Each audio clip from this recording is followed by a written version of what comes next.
I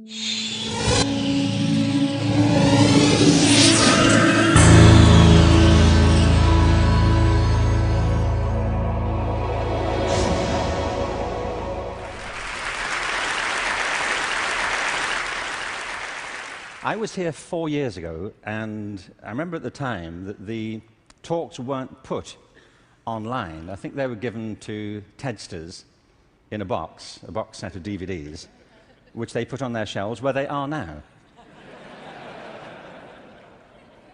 And actually, Chris called me a week after I'd given my talk and said, "We're going to start putting them online. Could we put yours online?" I said, "Sure." And 4 years later, as I said, it's been seen by it's been downloaded 4 million times. So I suppose you could multiply that by 20 or something to get the number of people who've seen it. And as Chris says, there is a hunger for videos of me. You know.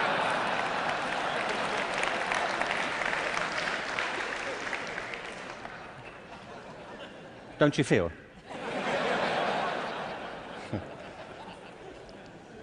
So this whole event has been an elaborate build-up to me doing another one for you, so here it is. Al Gore spoke at the TED conference I spoke at 4 years ago and talked about the climate crisis, and I referenced that at the end of my last talk. So I want to pick up from there, because I only had 18 minutes, frankly. And so as I was saying,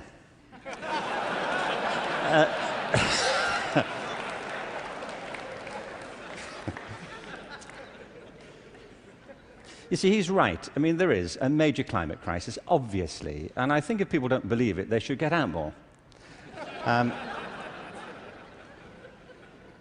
But I believe there's a second climate crisis, which is as severe, which has the same origins, and that we have to deal with the same urgency. And I mean by this, and you may say, by the way, look, I'm good. You know, I have one climate crisis. I don't really need a second one. But this is a crisis of not natural resources, though I believe that's true, but a crisis of human resources. I believe fundamentally, as many speakers have said during the past few days, that we make very poor use of our talents. Very many people go through their whole lives having no real sense of what their talents may be, or if they have any to speak of. I meet all kinds of people who don't think they're really good at anything. Actually, I kind of divide the world into two groups now. Jeremy Bentham, the great utilitarian philosopher, once spiked this argument. You know, he said there are two types of people in this world: those who divide the world into two types, and those who do not.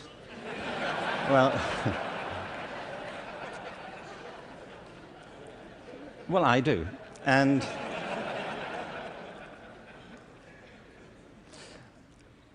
I meet all kinds of people who don't enjoy what they do. They simply go through their lives getting on with it.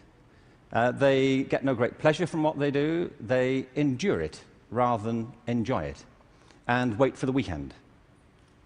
But I also meet people who love what they do and couldn't imagine doing anything else. If you said to them, "Don't do this anymore," they'd wonder what you were talking about.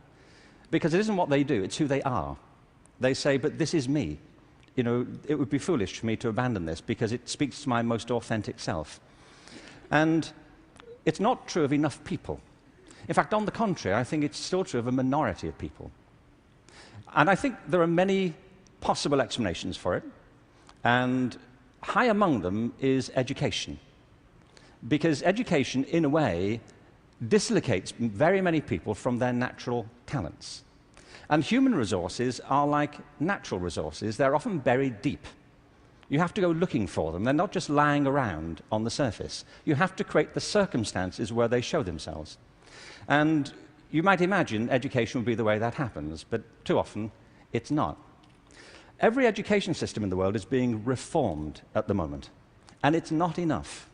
Reform is no use anymore, because that's simply improving a broken model. What we need, and the word's been used many times during the course of the past few days, is not evolution, but a revolution in education. This has to be transformed into something else.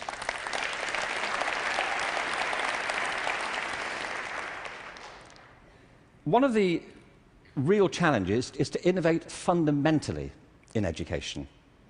Innovation is hard because it means doing something that people don't find very easy for the most part. It means challenging what we take for granted, things that we think are obvious. The great problem for reform or transformation is the tyranny of common sense. Things that people think, well, they can't be done any other way because that's the way it's done. I came across a great quote recently from Abraham Lincoln, who I thought you'd be pleased to have quoted at this point. He said this in December 1862 to the second annual meeting of Congress. I ought to explain that I have no idea what was happening at the time. We don't teach American history in Britain. We suppress it. You know, this is our policy, so... So no doubt something fascinating was happening in December 1862, which the Americans among us will be aware of. But he said this: the dogmas of the quiet past are inadequate to the stormy present. The occasion is piled high with difficulty, and we must rise with the occasion. I love that. Not rise to it, rise with it. As our case is new, so we must think anew and act anew. We must disenthrall ourselves, and then we shall save our country.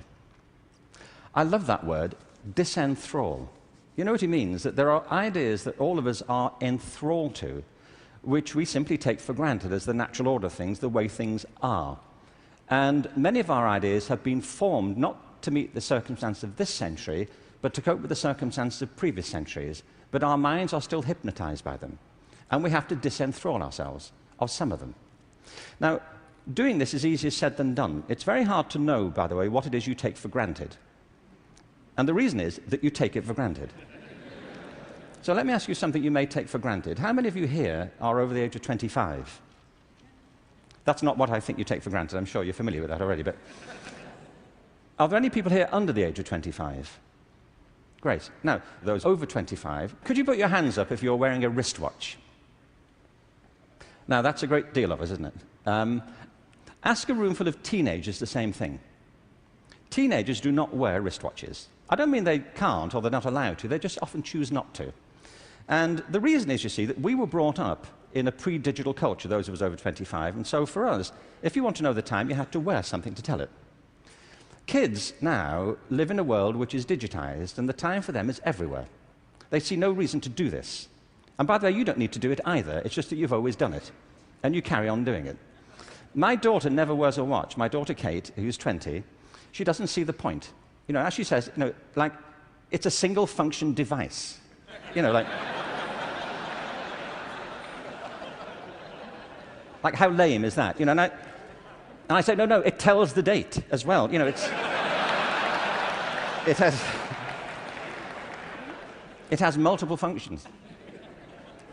But you see, there are things we're enthralled to in education. Let me give you a couple of examples. One of them is the idea of linearity. That it starts here, and you go through a track, and if you do everything right, you will end up set for the rest of your life. Everybody who's spoken at TED has told us implicitly or sometimes explicitly a different story. That life is not linear, it's organic. We create our lives symbiotically as we explore our talents in relation to the circumstances they help to create for us. But you know, we have become obsessed with this linear narrative. And probably the pinnacle for education is getting you to college. I think we are obsessed with getting people to college. Certain sorts of college. I don't mean you shouldn't go to college, but not everybody needs to go, and not everybody needs to go now. Maybe they go later, not right away. I was up in San Francisco a while ago doing a book signing. There was this guy buying a book. He was in his 30s, and I said, "What do you do?" And he said, "I'm a fireman." And I said, "How long have you been a fireman?" He said, "Always. I've always been a fireman." And I said, "Well, when did you decide?" He said, "As a kid." He said, "Actually, it was a problem for me at school, because at school, everybody wanted to be a fireman." He said, "But I wanted to be a fireman." You know, and he said, "When I got to the senior year of school, my teachers didn't take it seriously. This one teacher didn't take it seriously." He said, "I was throwing my life away if that's all I chose to do with it. That I should go to college, I should become a professional person, I had great potential, and I was wasting my talent to do that. And he said it was humiliating because he said it in front of the whole class, and I really felt dreadful. But it's what I wanted. And as soon as I left school, I applied to the fire service and I was accepted. And he said, you know, I was thinking about that guy recently, just a few minutes ago when you were speaking about this teacher. He said, because 6 months ago, I saved his life. He said he was in a car wreck, and I pulled him out, gave him CPR, and I saved his wife's life as well. He said, I think he thinks better of me now.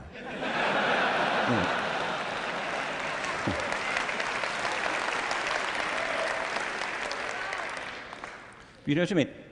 Human communities depend upon a diversity of talent, not a singular conception of ability. And at the heart of our challenges, at the heart of the challenge is to reconstitute our sense of ability and of intelligence. This linearity thing is a problem. When I arrived in LA about 9 years ago, I came across a policy statement, very well intentioned, which said college begins in kindergarten. No, it doesn't. It doesn't. If we had time, I could go into this, but we don't. Kindergarten begins in kindergarten. A friend of mine once said, you know, a 3-year-old is not half a 6-year-old.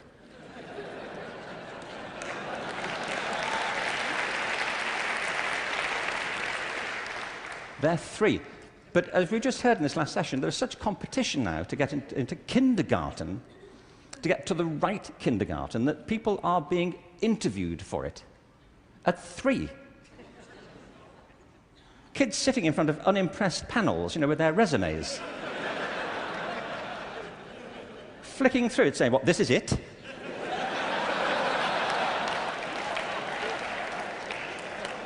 You've been around for 36 months and this is it? You know,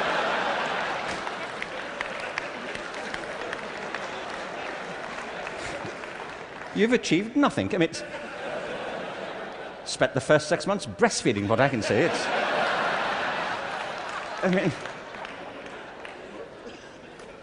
It's outrageous as a conception, but it tracks through. The other big issue is conformity. We have built our education systems on the model of fast food. This is something Jamie Oliver talked about the other day. You know, there are 2 models of quality assurance in catering. One is fast food, where everything is standardized. The other are things like Zagat and Michelin restaurants, where everything is not standardized. They're customized to local circumstances. And we have sold ourselves into a fast food model of education. And it's impoverishing our spirits and our energies as much as fast food is depleting our physical bodies.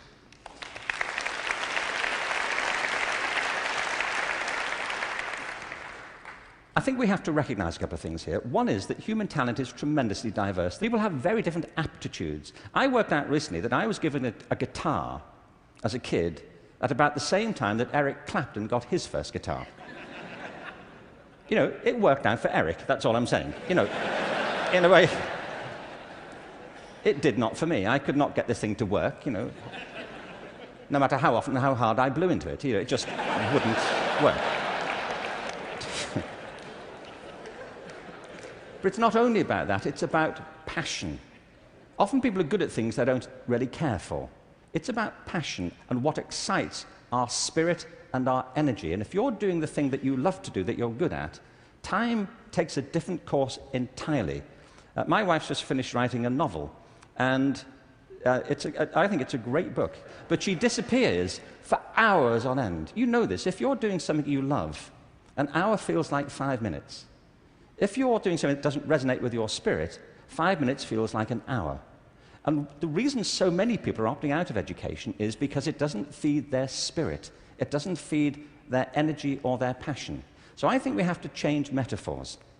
We have to go from what is essentially an industrial model of education, a manufacturing model, which is based on linearity and conformity and batching people.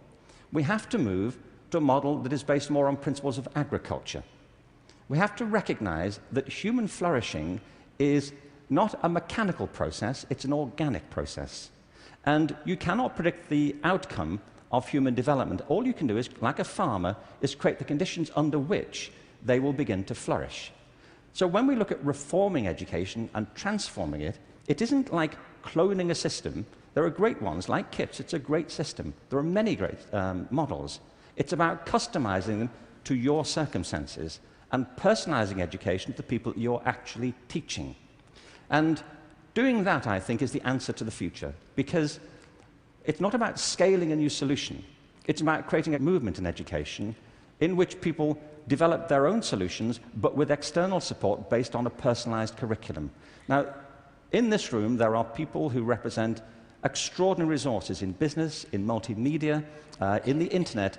These technologies, combined with extraordinary talents of teachers, provide an opportunity to revolutionize education. And I urge you to get involved in it, because it's vital not just to ourselves, but to the future of our children. But we have to change from the industrial model to an agricultural model where each school can be flourishing tomorrow. That's where children experience life, or at home if that's where they choose to be educated with their families or their friends. There's been a lot of talk about dreams over the course of this few days. And I wanted just to, very quickly, I was very struck by Natalie Merchant's songs last night, recovering old poems. I wanted to read you a quick, very short poem from W.B. Yeats, who some of you may know. He wrote this to his love, Maud Gonne.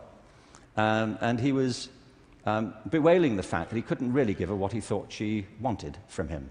And he says, I've got something else, but it may not be for you. He says this: had I the heavens embroidered cloths, enwrought with gold and silver light, of blue and the dim and the dark cloths, of night and light and the half-light, I would spread the cloths under your feet. But I, being poor, have only my dreams. I have spread my dreams under your feet. Tread softly, because you tread on my dreams. And every day, everywhere, our children spread their dreams beneath our feet. And we should tread softly. Thank you. Thank you very much. Thank you very much.